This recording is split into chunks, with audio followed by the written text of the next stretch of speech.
Ernst mandou aqui, salve, salve família. Rodrigo Silva, acompanho seu trabalho há quase 20 anos. Se não me engano... Então não era não, que sou mais novo. Se não me engano, em uma entrevista que você deu falando sobre arqueologia bíblica, ele fala que provavelmente foi aí. Mas quais evidências arqueológicas de que o povo de Israel foi liberto do Egito? Realmente encontraram o lugar no meio do mar? Ah, foi bom ele ter perguntado isso aí. Tem um falso arqueólogo, eu vou até gravar um vídeo, porque agora de novo os vídeos desse cara aparecerem, um tal de Ron Wyatt.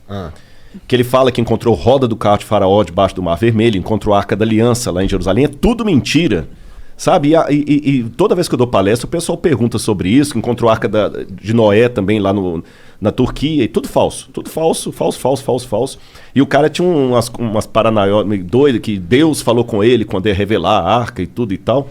E agora alguém me mandou que ele fez de novo um vídeo. Ele já morreu. Ele era um anestesista de Nashville, Tennessee.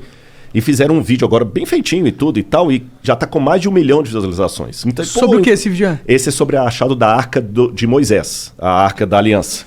Mas é tudo falso. Entendi. Você entendeu? Não tem nenhum arqueólogo com diploma mesmo que endosse o cara. Entendi. Não tem um. Bom, então, isso aí tudo é falso. Esquece esse negócio de roda de carro. Eu tive no Eiba, no lugar lá. Eu sei que é tudo falso, os lugares que ele fala. Lá em Nueiba tem uma coluna levantada lá que ele fala que foi Salomão que ergueu para marcar o lugar da travessia. Aquela coluna é romana, gente. Não tem nada a ver. Então o cara é todo furado. Entendi. Todo furado. Mas quais são os indícios de que Israel saiu do Egito? Em primeiro lugar, lembra aquilo que eu falei. A história passada é uma história fragmentária. Eu até dei o exemplo aqui.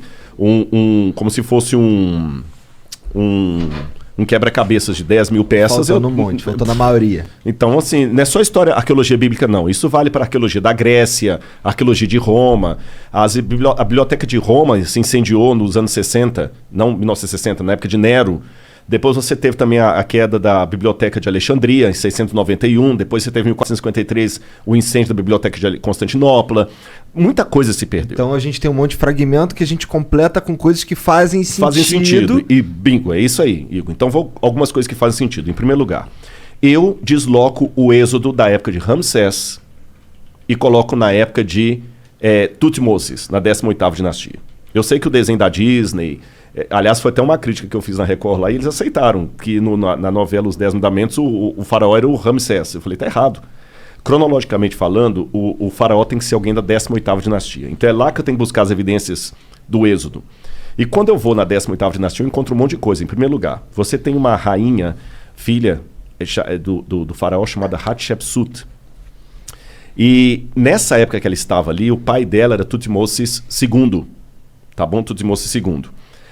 Eles tinham muitos escravos asiáticos, porque os egípcios tinham expulsado do país os Ixos, que eram semitas, e os outros semitas que ficaram, eles escravizaram. Então nós temos muitas coisas da parede lá, deles punindo os egípcios, os egípcios não, os asiáticos, que podem ser os hebreus. E a Hatshepsut, quando ela queria ter um filho dela no poder, no trono, mas ela nunca teve.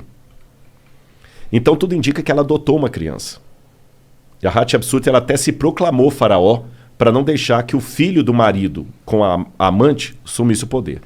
Quando esse filho do marido assumiu o poder, que para mim é o Tutmosis III e é o faraó do Êxodo, ele assume, a primeira coisa que ele faz é escravizar os asiáticos. Você tem paredes lá mostrando assim, façam mais tijolos, igual a Bíblia apresenta e tudo mais.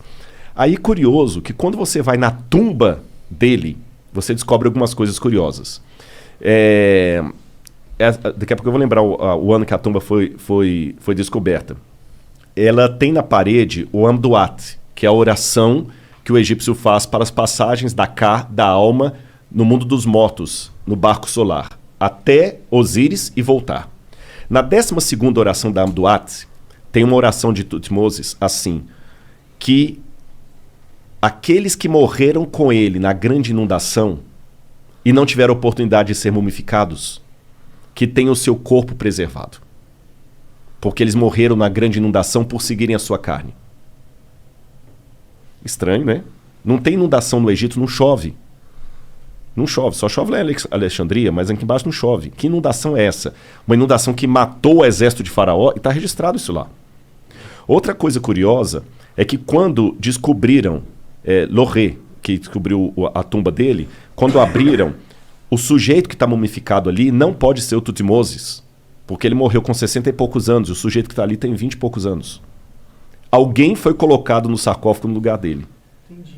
Dá a entender que a múmia dele morreu, talvez, naquela afogamento que tem ali. Uau! Não pode ser o Êxodo? Aí você tem o papiro de Pulver. O papiro de Pulver, esse livrinho meu, Escavando a Verdade, eu vou mostrar para vocês, eu fiz uma tradução do papiro de Pulver. O papiro de Pulver, que hoje está na biblioteca de Leiden, na Holanda, ele traz uma coisa muito interessante que parecem ser as pragas do Egito. O papiro de Pulver, ele conta aqui, inclusive isso aqui é a parte do Tutmoses, do cara batendo nos escravos que eu falei. E o papiro de Pulver, eu vou ler para vocês aqui, olha um pedacinho das pragas. Deixa eu ver aqui.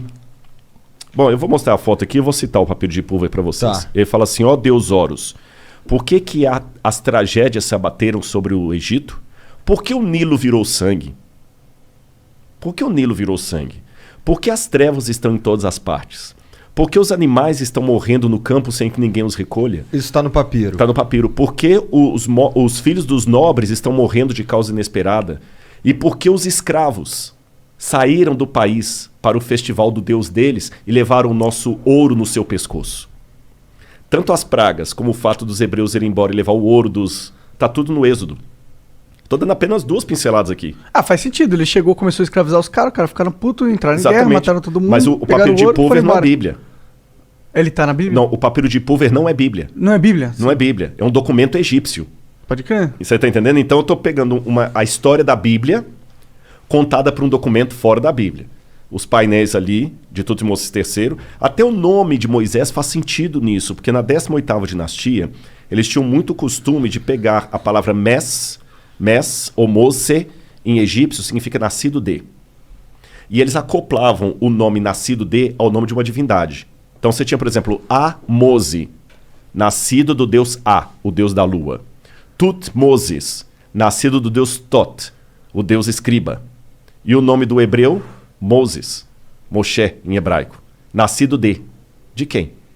Parece que quando ele entregou para o deus hebreu, ele tirou a divindade egípcia. Então até o nome dele é um nome egípcio. O livro do Êxodo tem várias palavras que vêm do egípcio. Não são palavras hebraicas. A palavra para papiro é egípcia, a palavra para Nilo é egípcia. Tem um monte de palavra egípcia. Então, eu só estou dando umas 3 ou 4 gotas aqui para ver que nós temos evidências acadêmicas que apontam para o Êxodo. Aí, o que é o Êxodo exatamente? A forma é quando os hebreus saíram do Egito, exatamente. Entendi. Que na verdade a palavra Êxodo vem do grego, porque a Bíblia foi traduzida para o grego no 4º século a.C. Então, Exodos, Rodós é caminho, rodoviária, roda, rodovia. Ex, saído de. Ex-Rodós, Exodus, caminho afora. Aí acabaram dando nomes gregos para os livros da Bíblia. Por isso que veio o nome Êxodo. Agora aqui eu quero apresentar para quem está nos ouvindo uma diferença. Pode ser que alguém tenha um professor de história e fale assim, esse Rodrigo está louco. Ele está louco. Mas só que tem uma diferença. Eu tenho muitos nomes da academia que concordam com o que eu estou falando. Da historicidade. Por que ele ia achar que você está louco? Eles são necessariamente crente? São. Muitos. Por que eu estou colocando isso? Por que o Ron Wyatt não merece o mesmo... Porque você não tem nenhum acadêmico com doutorado, que dá aula, que faz pesquisa, que fala o Ron Wyatt está correto.